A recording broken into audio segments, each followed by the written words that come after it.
The concrete barrier towered across the private driveway, a self-satisfied monument to Pamela Whitaker's hubris. Sell by tomorrow, or you'll never cross your property again, she had snarled over the phone. Our 2 years of savings, our dream house, stopped cold by a power maneuver. I sat parked in my truck, looking at the obstacle. Then I unfastened the glove compartment and pulled out a folder. A slow smile spread across my face. Pamela and her HOA cronies thought they'd cornered me. They had no idea they'd just triggered our contingency plan, buried in the contract by my father, a retired real estate attorney. Their tyranny was about to cost them everything. It began 16 months earlier when Sophie, my wife and a graphic designer, and I discovered a suspiciously low-priced 3-acre parcel in Crest View Estates, an upscale California neighborhood. My dad, Henry, cautioned me. If it seems too good to be true, chances are it's not. I wasn't being naive. I, being a software engineer who had worked hard for years and pinched pennies. I researched county records and zoning maps and discovered the twist. The sole access was a private road that belonged to the HOA. Henry went over the sale documents and wrote a bulletproof easement clause for permanent access. He also added a couple of esoteric appendices, including one for Lot 412, the community's gem lake. When I questioned him on why, he merely smiled. "They'll never read the fine print," he said. Lesson 1, details are everything. The sale had to be approved by the HOA. Pamela Whitaker, president, welcomed me to our initial meeting with a marble cold smile. "So, you're purchasing the Brookside parcel," she said, scanning the contract, hardly reading the appendices before signing off. Henry was correct. Her arrogance made her sloppy. I later learned she had desired the parcel for a new clubhouse and was resentful of being outbid. Sophie and I planned an eco-friendly craftsman-style home with big windows and a home office. At our initial community meeting, Pamela made thinly disguised digs at outsiders, ruining Crestview's charm. Greg Thompson, a retired Marine and neighbor, leaned over and whispered, "Be careful.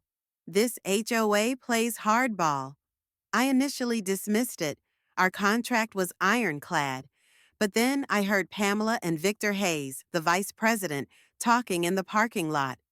"We'll make him sell, at our price," Pamela said. I called Henry. "Time for Plan B," he said. "Document everything." We kept detailed records. Sophie archived emails and began profiling the board. Greg dropped off a newsletter with a pointed column from Pamela criticizing new owners, undermining the neighborhood's aesthetic. She didn't name us, but the timing was no coincidence.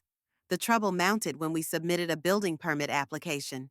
The city turned us down 5 times, mentioning nebulous environmental reasons and matters of scale. Sophie discovered a picture on the internet of the city planner, Mark Reynolds, golfing with Victor. The fix was in. Meanwhile, the HOA started charging us $100 a day for shabby landscaping on a piece of land that we hadn't even cleared yet. I enlisted landscapers, took before and after photos, and insisted on a written assurance of compliance. Pamela responded with an abrupt email and nothing more. Henry's guidance became our hope. I did record calls the legal way, saved emails, and documented everything. Claire Monroe, attorney and board member, started questioning Pamela's leadership. Meeting minutes documented increasing dissent. When I asked questions of selective enforcement, raising other abandoned lots, Pamela cut off discussion. Then, in the parking lot, Victor confronted me. "Sell to us, Miller. Good price. More convenient for everybody." When I declined, he smiled menacingly. "You're just passing through." Then the concrete wall. No notice, no explanation. Just a no trespassing sign, taunting our dream. I went to confront Pamela at her house. "You can't close off our easement." "The board voted. The road belongs to us," she spat back. Your easement is null and void. Greg restrained me. Don't give her the pleasure. I collapsed at home. Maybe we should sell, I said to Sophie. Her eyes flared. Give up? After all this? Her determination rekindled mine. I phoned Henry. They constructed a wall, I told him. Time to implement the contingency. Henry came the following morning.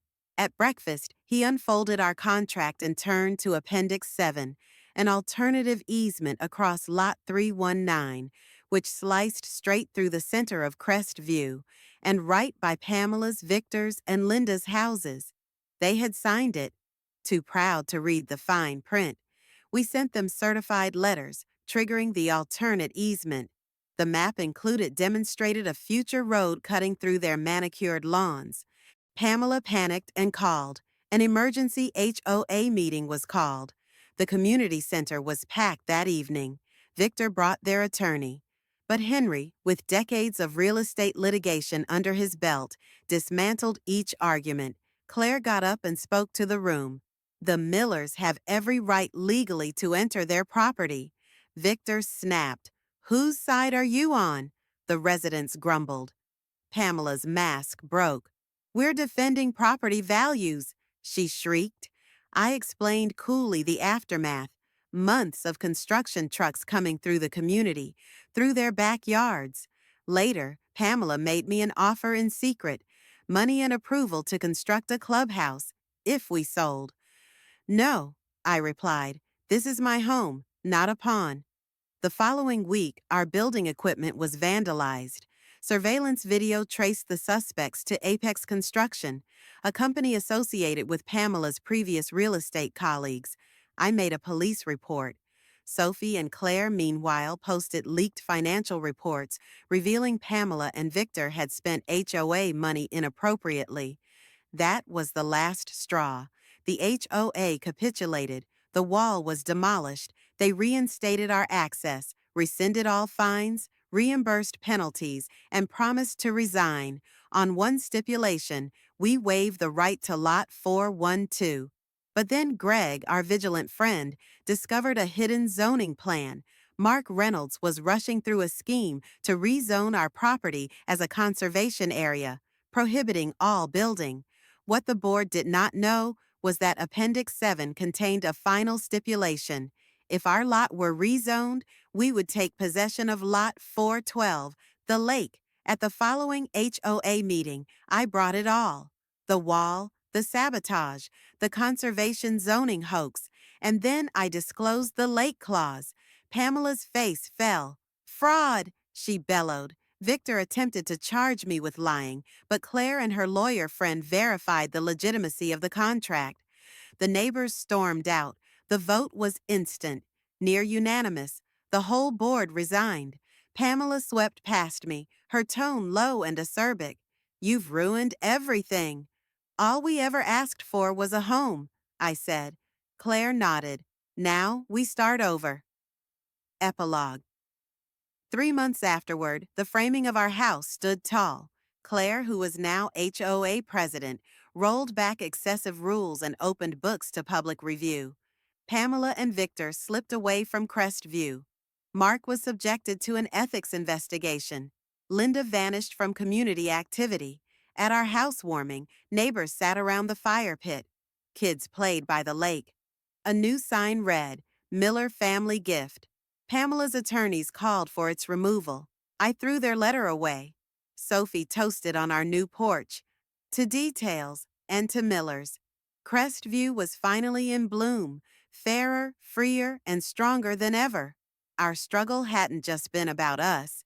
It had been about all the people who'd ever been bullied into silence.